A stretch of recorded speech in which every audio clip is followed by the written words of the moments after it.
Hey everyone, it's Joe Waxman, and I'm back with another video.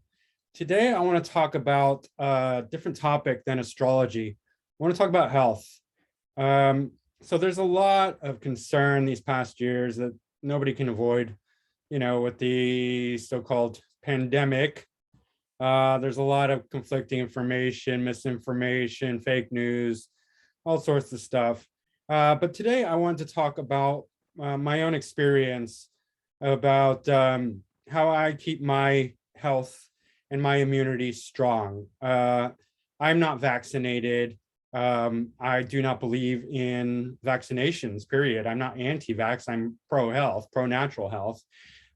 We have these bodies and we have our innate immune system that I believe is really all we need for our life. And I don't have health insurance. I take responsibility for my health. I keep my health strong. I'm 45. I have all my teeth, no cavities. I have no health issues. I've not been sick this whole time.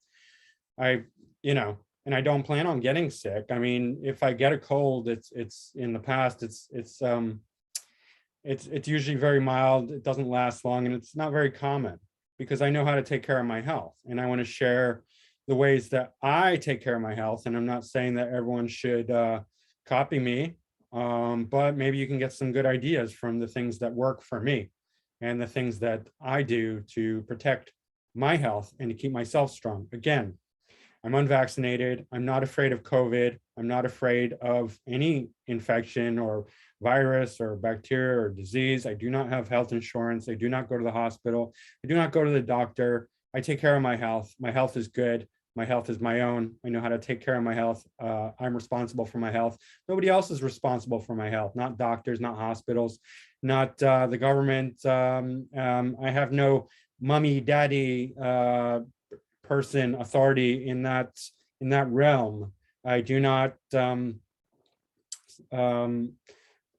abdicate the responsibility for my health to anyone. My health is my responsibility. I do not trust my health to doctors or to hospitals or to the government because I can do a better job than they can. And the people who do trust their health to doctors and hospitals have worse health than me. So I'm already winning. I'm already in the lead. I have better health than all those people who think that doctors and hospitals can take better care of their health than they can. So anyway, here's the things that work for me. And besides that, it's not just that I don't get sick and all that. My father is a health professional. He's been that way for over 50 years. And my entire family has been involved in health. And I could tell you stories about, how basically, doctors getting cured through diet. It's macrobiotics. My family's been involved in macrobiotics, but I'm not here to really promote or talk about that. Just the things that, in my own experience, work for me. Okay, so I'm going to begin. I wake up early every morning. I don't take days off. I don't sleep in. I try and get up before the sun does. Sometimes I set an alarm depending on my schedule. Most times I don't. I just naturally wake up early and I get up. And then I go right into the bathroom. I, do my teeth routine, take care of my teeth. I don't have a dentist. I haven't seen a dentist since I was a kid, and I have no cavities, by the way, because I also know how to take care of my teeth. And I do what's called a body rub. And I did a demonstration on my YouTube channel, kind of humorous, funny demonstration. But I do the body rub and it cleans my skin. And the importance of the body rub is that we discharge to our skin. We discharge excess to our skin. And if you're constantly cleaning your skin like I do every single day with a hot damp cloth, every morning, and I've been doing it for years, you're removing all the excess that would otherwise be in the blood. See, the blood is getting dirty. You feed yourself food, whatever quality, good quality, bad quality, that food is going into your blood. If you're eating a lot of fatty, chemical, toxins, GMOs, all that, your blood's going to become toxic. But a lot of that is going to go into your skin. Some's going to go into your organs and other places, fatty tissue, bones, all over the place. But a lot of it's going into your skin. When you clean your skin out, you're basically filtering your blood, because now your skin is clean. Now all the toxins from your blood can go into your skin again because your skin is clean. So there's a natural attraction. And then over time, if you're eating well as well, then you're cleaning out your whole body, because as your blood gets clean, as your skin gets clean, your blood gets clean. As your blood gets clean, your organs, your tissues, your bones, everything gets cleaned out.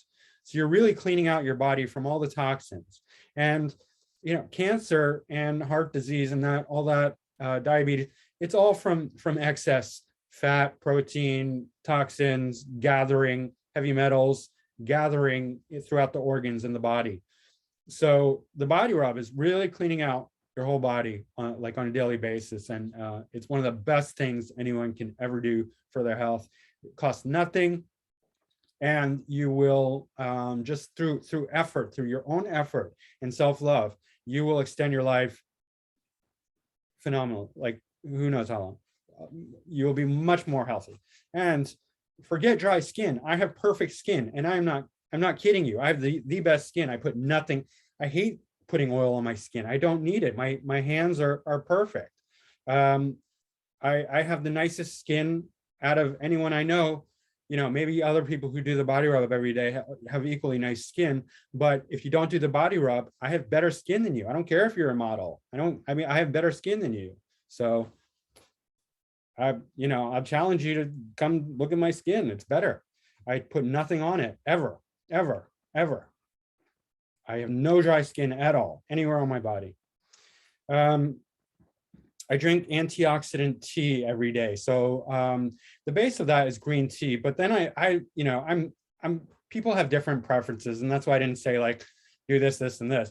But if you're taking in lots of antioxidants, then you're countering a lot of the toxic damage that you're getting if you're breathing, just even living in modern life, living in the city, or being exposed to the radiation from around, the Wi-Fi, the chemtrails that they put in the air, the toxins in the water. You can't get away from it. I mean, they're trying to poison us. They are trying to kill us. Let's just be real. They want us dead. They want us sick. They want us enslaved. So antioxidants are super important, because all those toxins are basically acting like free radicals inside our body and our brain, and making us age, causing inflammation, making us sick, stupid. They're contributing to all the diseases. So we need lots of antioxidants. So I drink a base of green tea, but I can put some cocoa powder, chaga, raw cacao. It's not sugar. There's no sugar. It's just just a little bit. Chaga is great. It's full of antioxidants, vitamin D. You can put other spices, like garam masala is a great one, or like pumpkin spice. I hate pumpkin spice everything, I'm not into but if you minus the sugar, because that's all junk, they ruin everything with sugar. But the actual spices are loaded with the antioxidants: cinnamon, clove. I don't know about nutmeg, probably nutmeg, but I know cinnamon and clove at least are extremely powerful antioxidants, and you just need a little bit, right? But anyway, just whatever your preference is, a powerful antioxidant beverage that you can do every day, right? Diet. I eat a diet that is plant-based. I'm not vegan because I believe animal food has a place, but my diet is plant-based and whole grain-based. Not that I'm exclusively eating whole grains, but I do include whole grains. My diet is basically grains, beans, nuts, seeds, vegetables, a lot of vegetables, some fruit, and seaweed, and salt, and fish. I'll get to fish separately, but grains, whole grains, are especially important to include, not all the time, but regularly. Because why? Well, a whole grain is an alive seed, right? If you sprout it, if you put it in water, it will sprout and it will grow. So that means it has life force in it. Second of all, if it's not cracked and broken up into flour or polished or, cracked grain, then it's not being exposed to oxidation. When you break the grain, or the seed or the nut or whatever it is, when you have like flour or refined grain products or refined seeds of any kind, you're not only killing it so that it won't sprout, but you're exposing it to oxidation. That oxidation is going to really reduce the health benefits of it, because it's exposed to oxygen, and it's holding on to oxygen, and that's what we don't want. We don't want excessive oxidation in food. That's why we eat antioxidants, right? To reduce the oxidation. That keeps us young. That keeps us healthy. Oxidation causes inflammation. It contributes to all the diseases, right?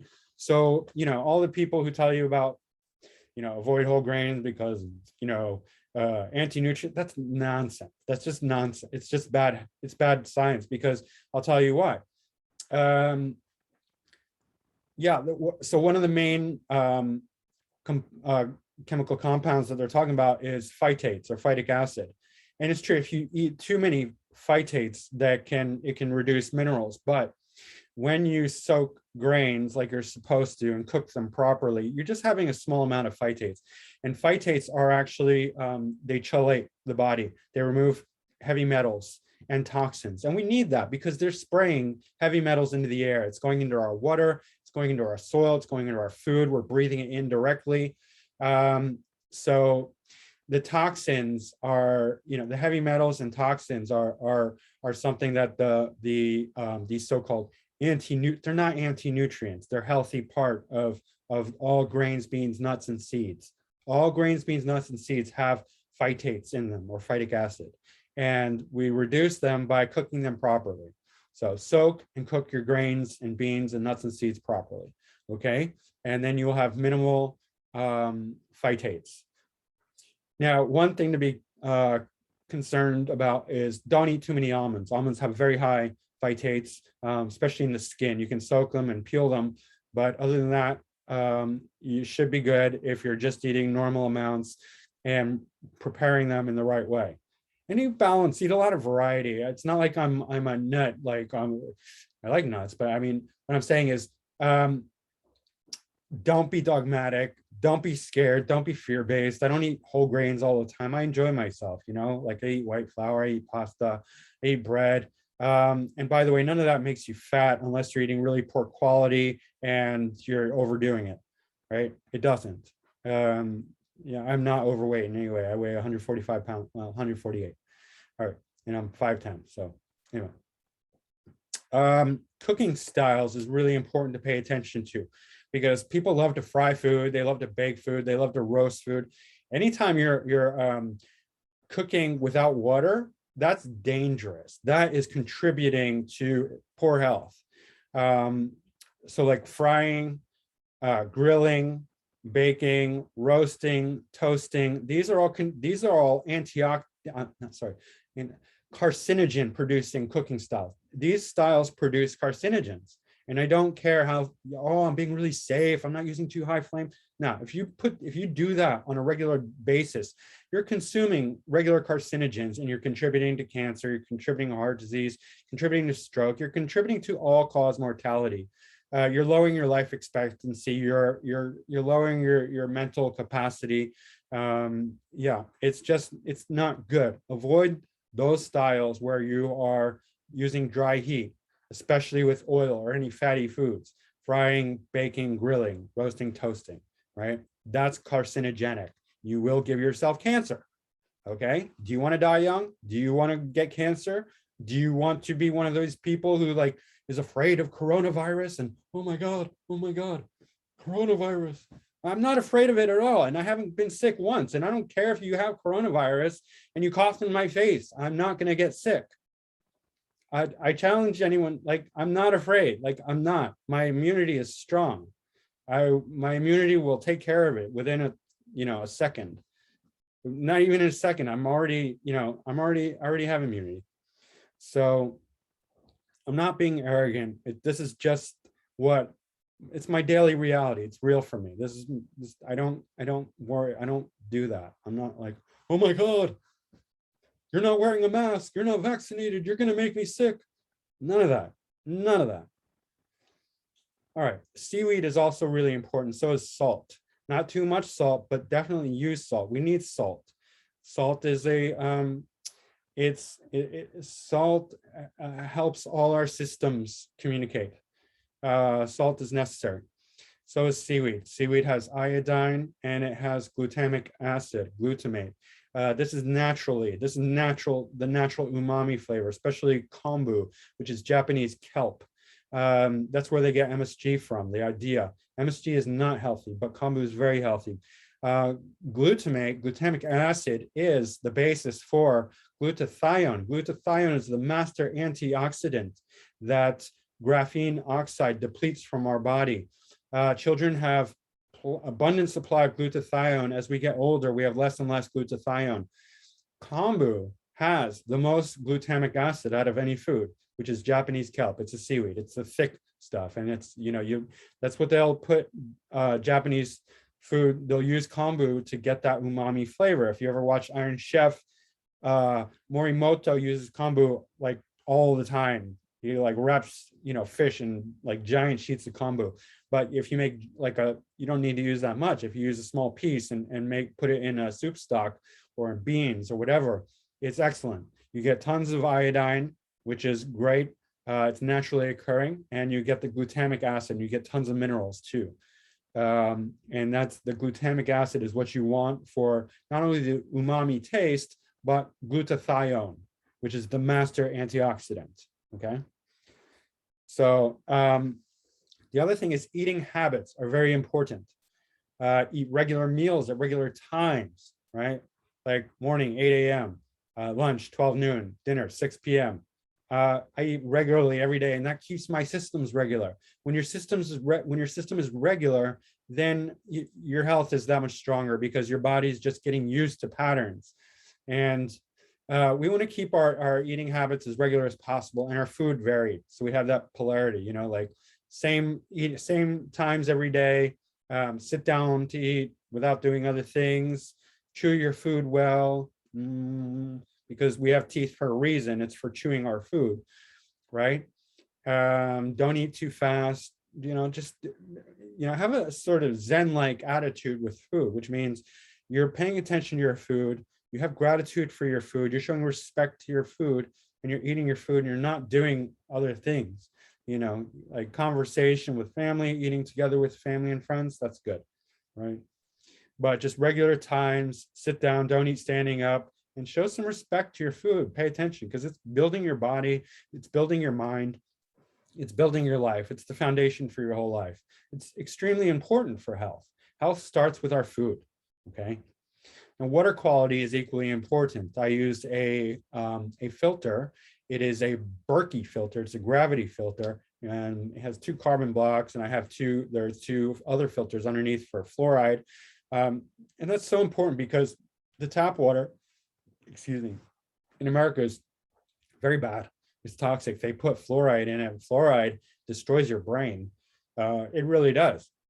And there's all sorts of there's like heavy metals in tap water, and there's hormones, there's like abundant like estrogen, and then like chemicals from like all the pharmaceuticals that people flush into the water supply. They just throw it out.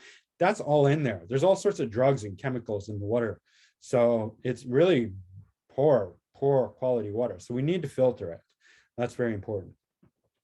Walking and exercise. Walking is the best exercise. It's better than running. Running actually really is not healthy for us because it's very hard on the bones, very hard on the joints, very hard on the vascular system. People think running is super healthy. It's not, especially if you're running in the city, because you're taking in more oxygen, you're taking in more car exhaust fumes, you're taking in more heavy metals. Walking is good because the speed at which we exercise determines our metabolism. You don't want a super high metabolism because then your cravings are going to get out of control, right? The more you run, the more you're going to be eating uncontrollably. But if you walk, then your metabolism is just going to be a steady pace. Your cravings are not going to be out of control. You're going to lose weight more easily because you're not going to have these crazy, binge fest where you're just like raiding the refrigerator or going to the, corner store and buying all the tasty cakes and soda and ice cream and all the junk, which destroys your health, destroys your weight, not destroys your weight, makes you gain weight, right? But it destroys your efforts, and it's actually worse for you in the long run. Even if you don't have these crazy cravings, running is extremely hard on the body, and it really does not do you any benefits. It just doesn't. Try walking instead. Walk for the same amount of time, or just a good regular, at least half hour a day. It's excellent for your health. Anyway, get outside, get exposed to the sun. We get vitamin D from the sun.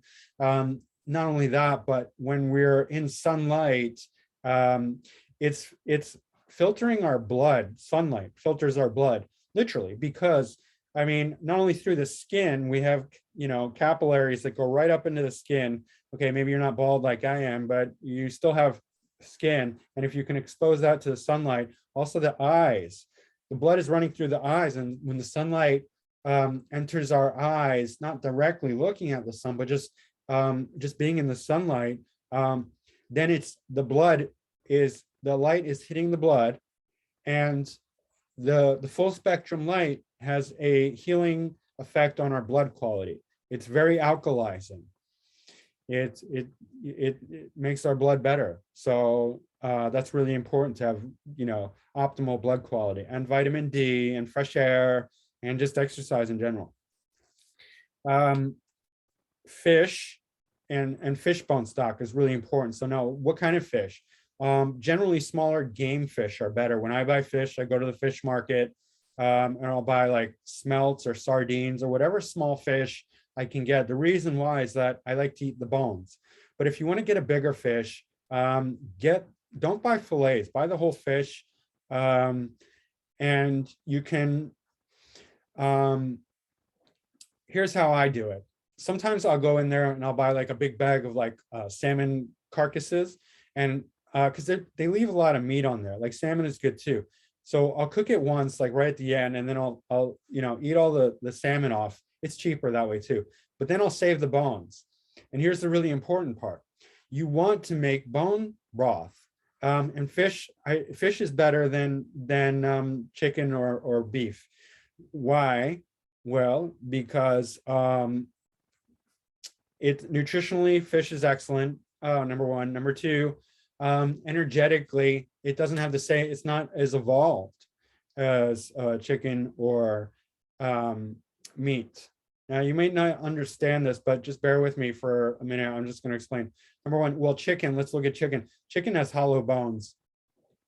We have solid bones. So if you eat a lot of chicken, or you cook with chicken bones, it's not going to be healthy for your bones. And I know some of you might be like, what? That's weird. That doesn't make sense. I don't believe that. That's nonsense. It's not nonsense. There's energetic parallels to the food we eat and to how it affects our health. There's a direct one-to-one correlation that what we eat does contribute to our own health in a very similar, I don't know what the word is. It's just that if we eat food that is counter to our own energetic nature, then it supports sickness rather than health, right? So if you're using bones that are hollow, it's basically signaling our own body to to make our own bones more hollow, right? It's a contributor to osteoporosis.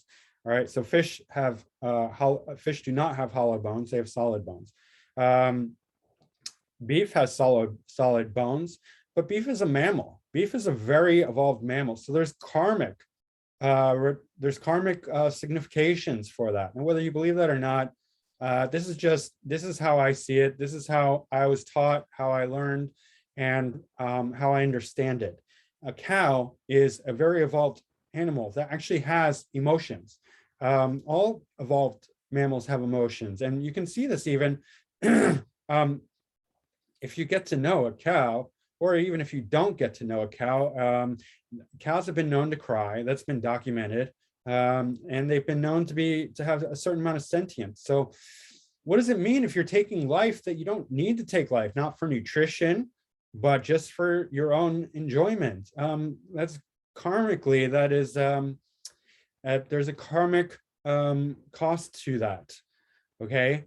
So I'm not going to go too far into that. If you don't understand that just from that, then you don't understand it. I understand it. There's no reason to eat cows because nutritionally we don't need them. If you feel you need to eat meat on occasion, well, I mean, that's your decision, your choice. But I would suggest not doing it just for sensorial enjoyment.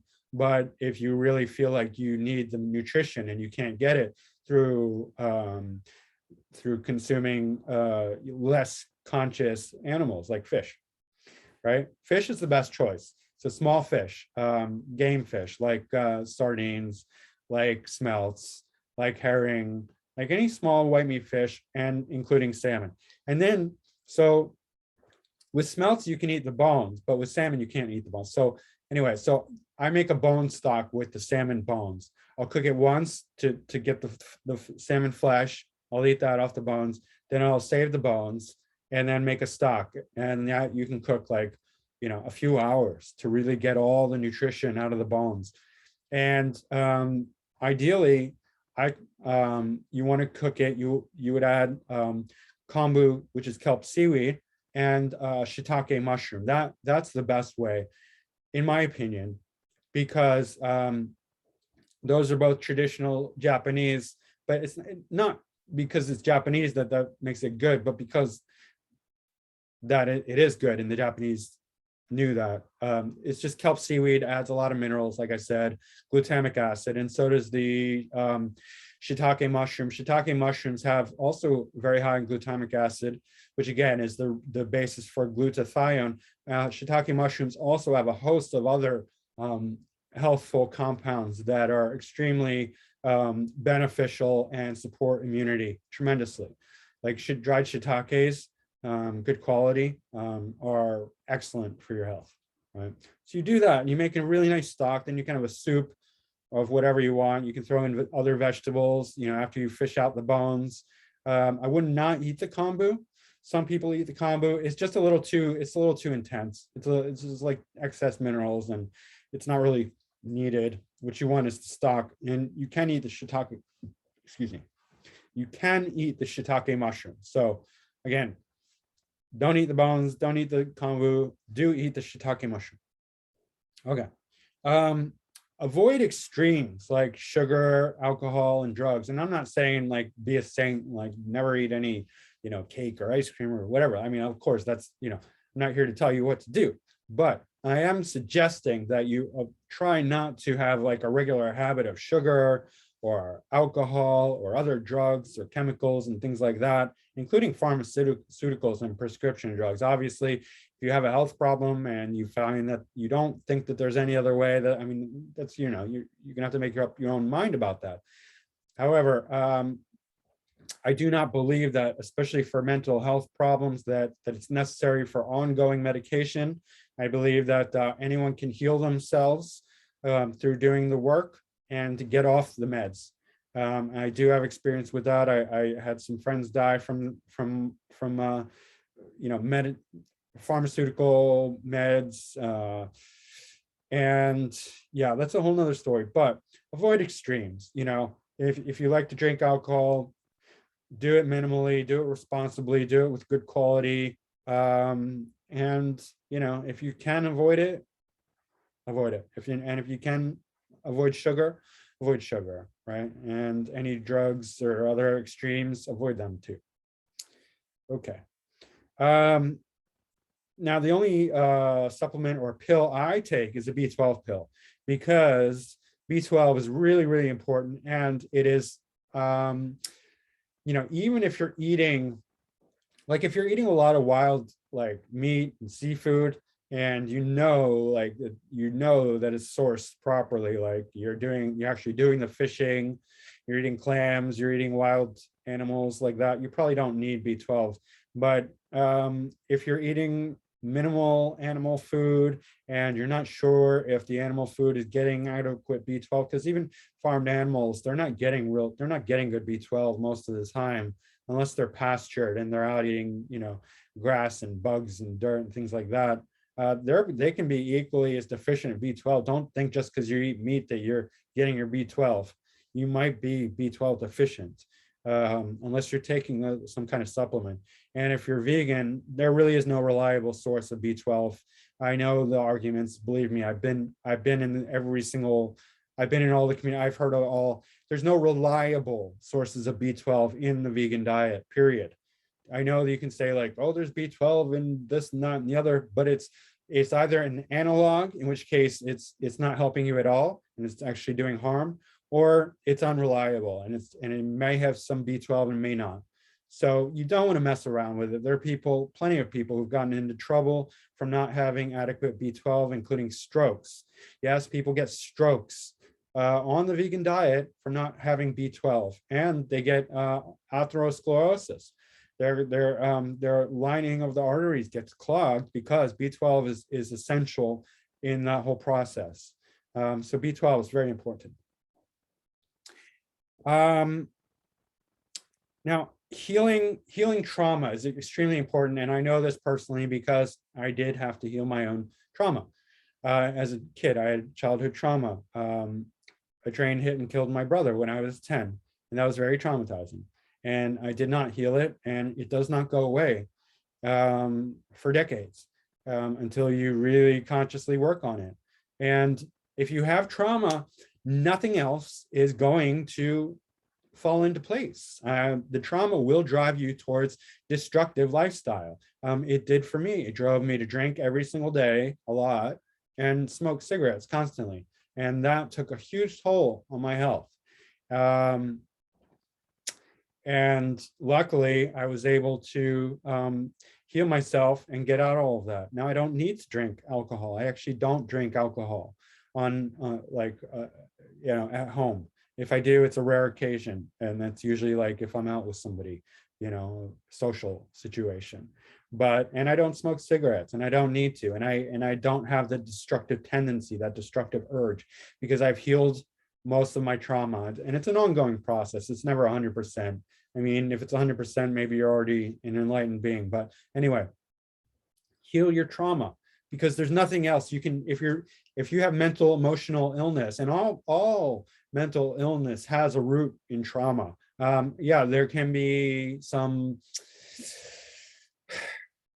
deep spiritual karmic causes, or perhaps if it's autism based, the nervous system, but short of that, it's going to be trauma based, right? Things don't just happen for no reason. In other words, there's always going to be a root cause to mental illness, emotional, like anxiety, depression, any of the mental health issues. 90% of the time it's going to be based in events that happened in this life, and therefore it's trauma that can be healed, potentially. Some people die and they never heal their trauma, but that doesn't mean that they couldn't make huge headways in that area if they had made the right efforts and in the right way and been guided in the right way. So heal your trauma, because that will just destroy everything else. Doesn't matter how hard you try, you will just become destructive. Nothing else will work, and you will just turn to destructive things to support that, because illness breeds illness. And if you're holding on to trauma, that's illness, and you're just going to breed more illness, and you're not going to have strong immunity. You just won't. It just won't happen. Meditation and prayer. I mean, this goes along with healing your trauma. It is part of that. You do need to meditate or have something in a similar vein where you're connecting to your higher self, to your soul, to God, to the peaceful, consciousness, where you're just sitting and being with yourself. You're facing your own darkness. You're doing the shadow work. You're in contemplation, deep contemplation, self-investigation, self-inquiry. And you're working with yourself. You're being with yourself. And you're not running away from yourself. You're not denying yourself. That is tremendously powerful, and we need to do that on a regular basis. It's a regular daily practice for health, for immunity, for everyone. I meditate every single day, and I also pray. I pray to, and you can, whatever, however you want to term it, the name doesn't matter. It's not about saying the right words. That's all semantics. You can call it whatever you want, whatever works for you. You call it God or Jesus Christ or Buddha or Allah or spirit, divine harmony, whatever, goddess, whatever you want to call it, really doesn't matter. Connect with the higher power and sit in silence. Face yourself. Right? There's really no shortcut to that. That's part of the healing process. And even if you feel like you don't need healing, still connect, meditate, sit in silence, pray, right? That is tremendous in calming the mind, in reducing anxiety and depression, in getting in touch with yourself. And if we have all these fears and we're letting fears run us, then that is going to lead to, it's going to undo everything else.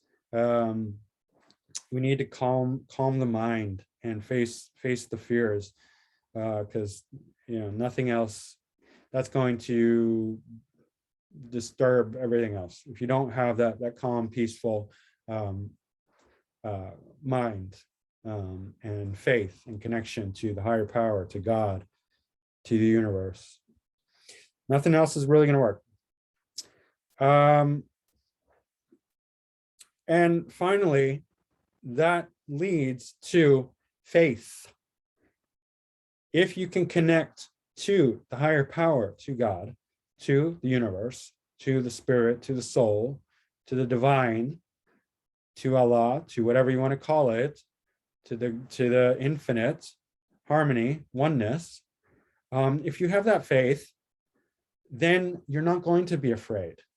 And you're not going to let fear dominate you. And then that's what we see in society. We're seeing everyone who's so afraid. Like I walk down the street and I see people with a mask on and then a plastic face shield, and they see me coming without a mask and they turn to the wall and just stand there like until I pass. I'm like, this is not healthy, people. This is not healthy. This fear is what is driving people to atrocities. I mean, you talk about, you want to look at what happened in the Holocaust in World War II. The people were made to be afraid of Jews, right? And then they thought Jews carried disease, and they thought Jews were bad people. And so they thought it was okay when Jews were shipped off to the ghetto and were, locked up and made to wear a yellow star and couldn't do this or that or whatever.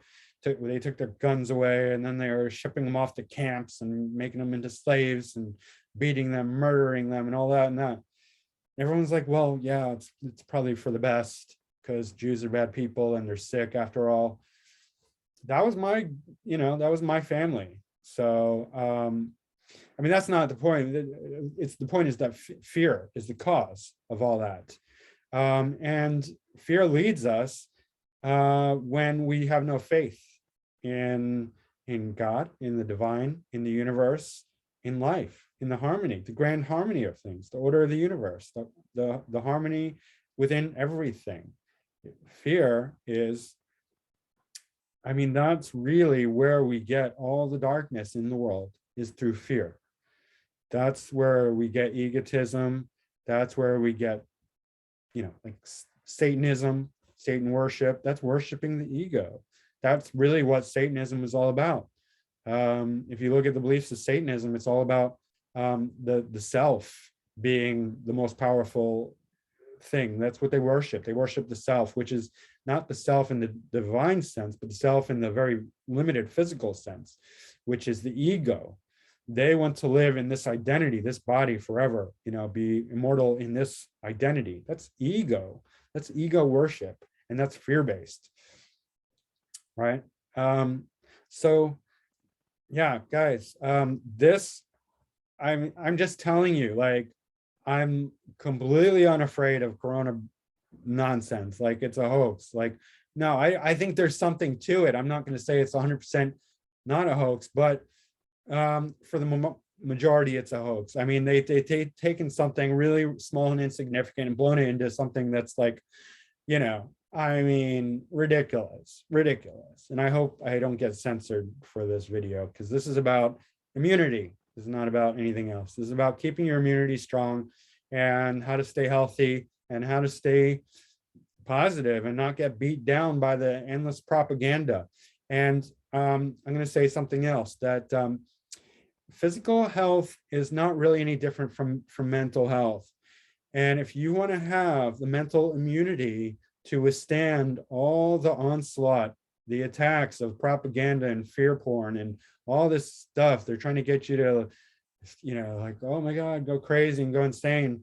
You need your immunity, because that will give you mental immunity. And I have tremendous mental immunity. Like I was calling it from day one. Like, these people are full of it, full of it. I saw it and not buying it, didn't buy it for a second. I've never taken a flu shot. I've never taken any vaccine. I don't need it. I don't even want it. Like, I don't want health insurance, because I don't need them. Like, I can do far better on my own than any doctor or hospital can do. Like, if I break a bone, it's good for that. They're good in an emergency and it's stuff like that. But for my health, no. So I'm not dissing doctors, I'm not dissing hospitals, but like, for regular health, they cannot take better care of my health than I can. Like, period. Like, not even close. There's not even a question about that. So guys, immunity all around, mental and physical, it's all the same. And spiritual, right? It's all tied together. If you have immunity, you have immunity. So guys, get strong, because that's the only thing that's going to carry you through these turbulent times. They are coming for us. They want us dead and sick and enslaved. So, all right, that's pretty much it for today. Yeah, so this was not about astrology, but I don't do just astrology. I'm a whole human being, and I think about lots of things, and I have experience with lots of things, not just astrology. So anyway, guys, that's it for now. I will see you soon. All right, thanks, bye.